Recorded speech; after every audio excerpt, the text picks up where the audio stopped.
Rawr! Ew.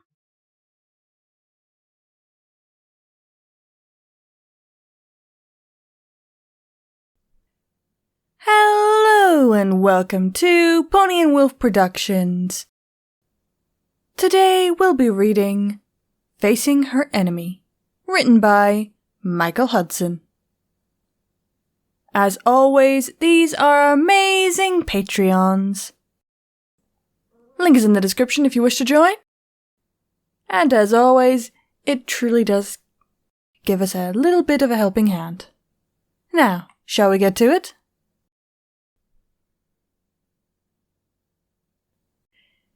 Chrysalis rises from her bed before the night is over. The sun stays at her rest outside, with the last slivers of the moon being all that light up the outside.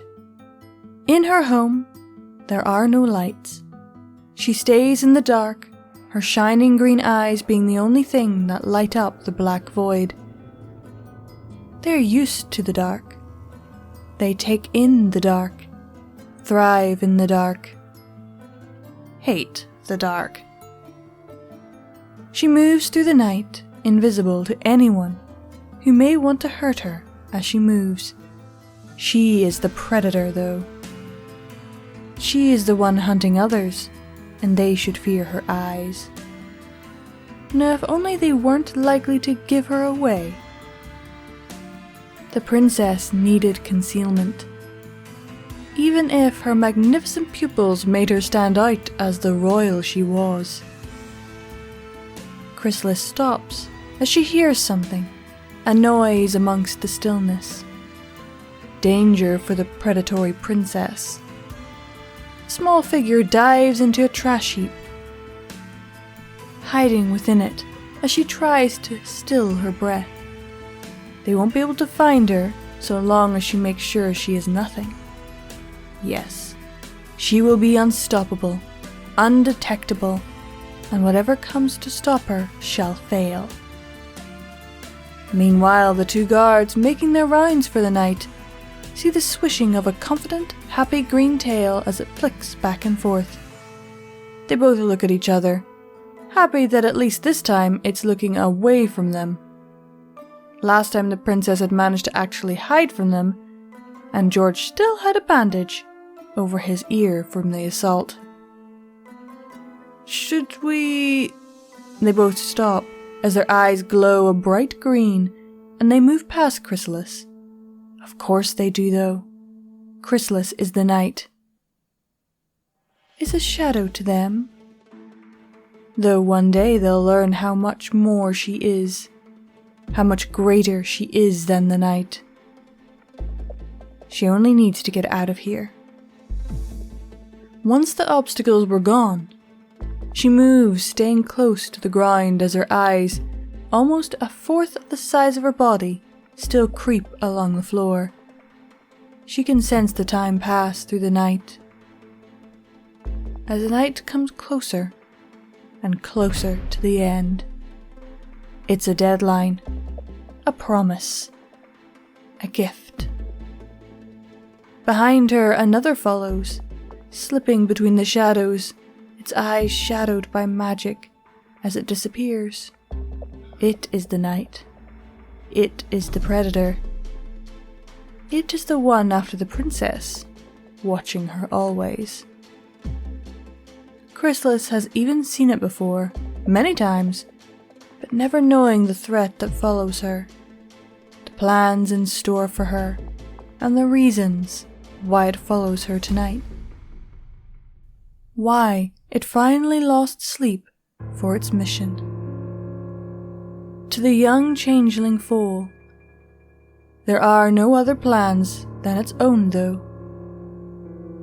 All that matters is her mission, her plan, her dreams and excitement that lead to her creep, breaking into a brisk trot.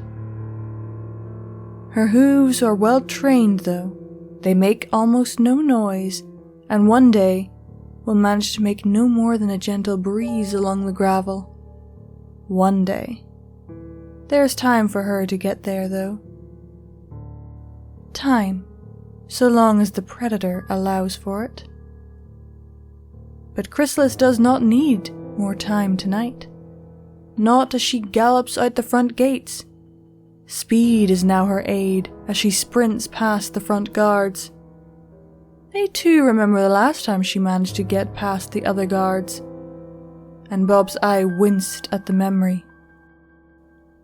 They didn't move though, as the tall, graceful predator followed after her, her tall legs making up the distance that the princess's faster hooves gave the small changeling. In fact, all the guards could do in the predator's princess was cower, especially as Chrysalis ran to the right, directly towards the cliff that protected the grand changeling castle. Chrysalis was free though, and that's what mattered. She was finally going to be able to watch what she had been wanting to for so long. What made her get up so early? What none of the sheltered windows could give justice to. And as the sun rose, she let out a battle cry towards it, stomping on the ground as she pledged her war, pledged her courage, pledged that she would fight it because one day it would be where she belonged, where she lived, instead of the stupid night that suffocated her and kept her in the shadows, kept her, "Little one, why do you do this?" Chrysalis turned to the predator, to the night, to the one who is never there, but always at the same time. Her mother, the queen, who looks down upon her now. Chrysalis looks down, pawing at the ground before looking back at her mother. She would be proud of her goals, of how much better she would be than her mother. I face the enemy! I face the one I will trick! I face the one that shall let our people feed like never before! No more soft races! No more bad races! Ponies will finally be ours if I can beat that! If I can know it and trick it! The queen smiled at the words. Finally. Finally she had heard the words she'd been waiting for. The words she couldn't say when she was young, nor her last 3 children. Words that meant that her little girl would need to go through hell no other changeling had before. Taught harder, made smarter, faster, nimbler, everything that would make her the best of their race. But for today, she deserved something.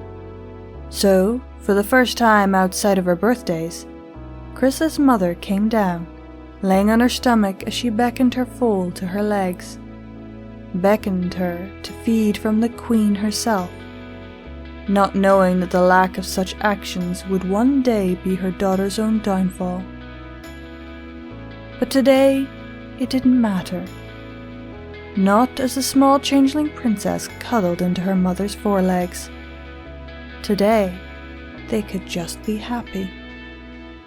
A feeling the princess wouldn't know until late into her adult life, when she would come so close to finally making the sun be her home.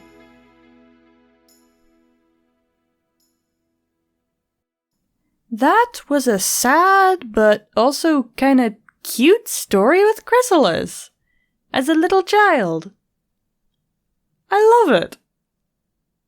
It also kind of delves into the idea of why Chrysalis might be the way she is. I mean, she was taught that way, just like anyone would have been. Though, does kind of remind me of bees.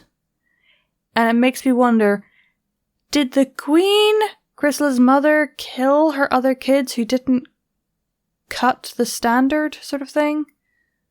Because that's definitely what it's hinting at, and oh god, that's awful. But at the same time, it makes sense of why Chrysalis would then go for Celestia. She is the sun. Anywho, That was Facing Her Enemy, written by Michael Hudson. Hope you all enjoyed, and keep watching that moon, everyone. Bye!